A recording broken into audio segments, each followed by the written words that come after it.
Oi, gente. Eu tô aqui para iniciar uma série de análises ou de comentários sobre alguns livros que eu estou lendo atualmente. E aí eu queria começar com esse livro aqui, ó, O Significado do Protesto Negro.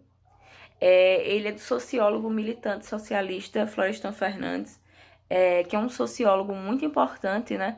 Principalmente quando a gente vai pensar a questão racial no Brasil, a questão do negro e do indígena no Brasil.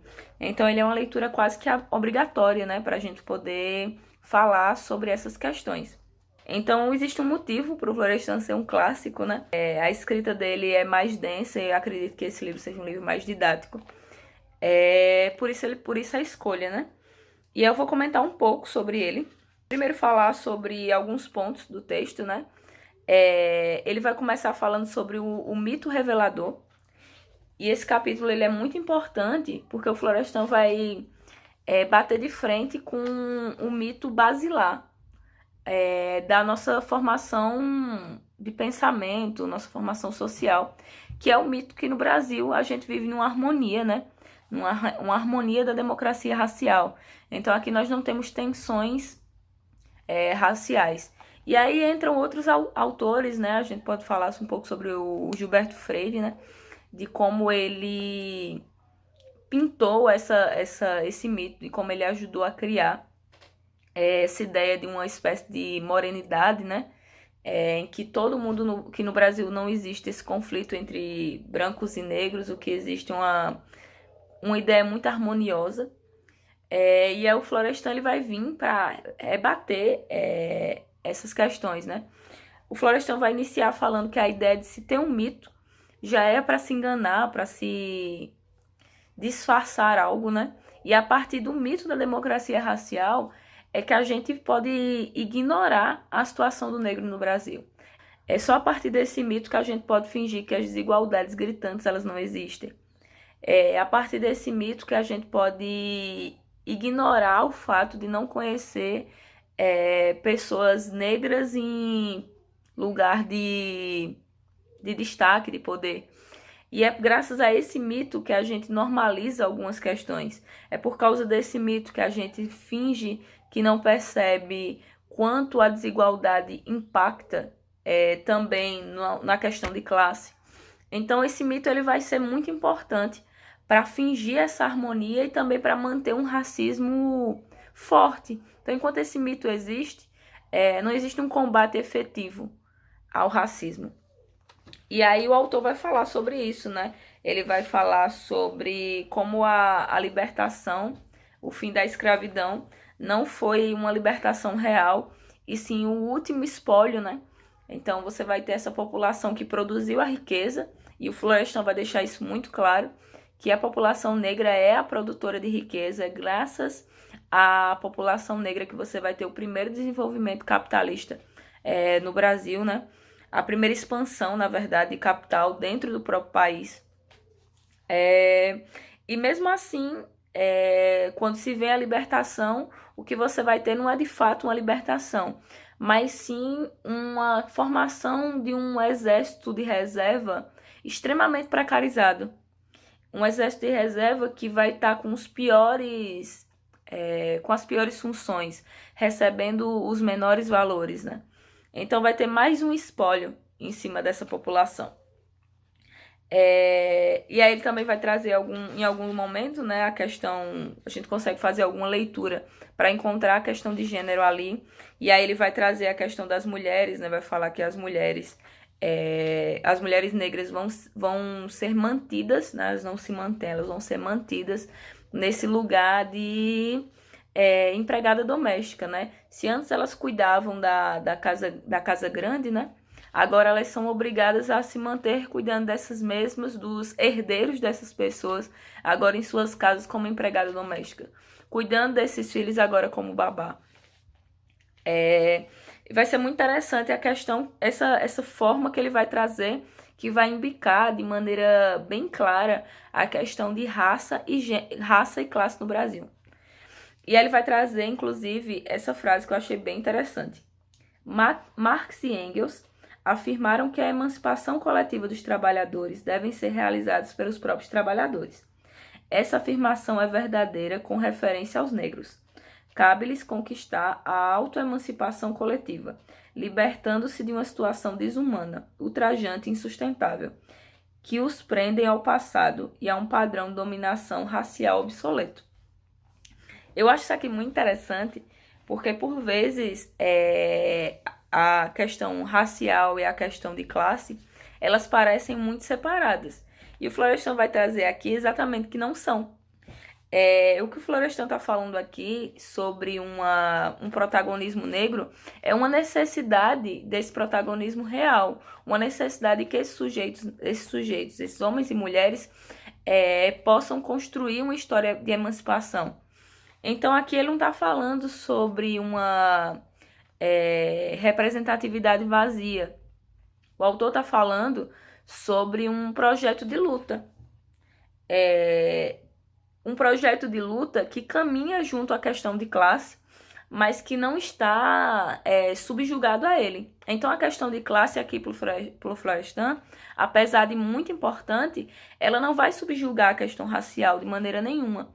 Isso é um erro cometido por diversos marxistas, inclusive atualmente. Então o Florestan, já no período em que o Florestan escreveu, né, já ali o Florestan vai deixar isso muito claro. Ele vai falar que a questão racial e a questão de classe, elas são inseparáveis. E que a população negra, quando fala sobre sua libertação, ela está falando sobre uma libertação de classe. Pelo lugar em que o negro ocupa no Brasil, né? Pelo lugar em que o negro foi colocado no Brasil. Ele, inclusive, vai falar, mesmo quando o negro não sabe o que é socialismo, a sua luta por liberdade e igualdade possui uma significação socialista. Então, mais uma vez, ele vai reafirmar isso. Outra questão muito interessante nesse texto é a discussão que ele vai fazer sobre o dia 13 de maio.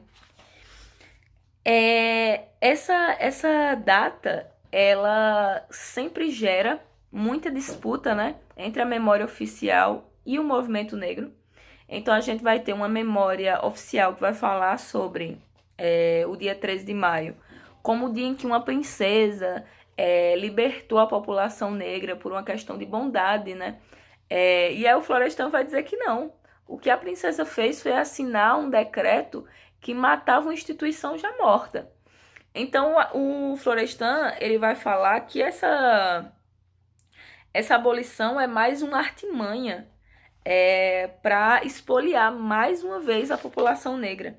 Ele vai falar que ele vai fazer uma analogia, né?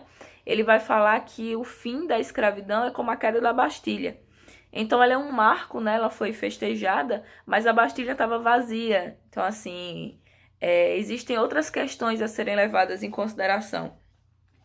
Inclusive, não se pode falar sobre a libertação a partir desses de cima, né? Como se elas tivessem sido um presente dessa burguesia.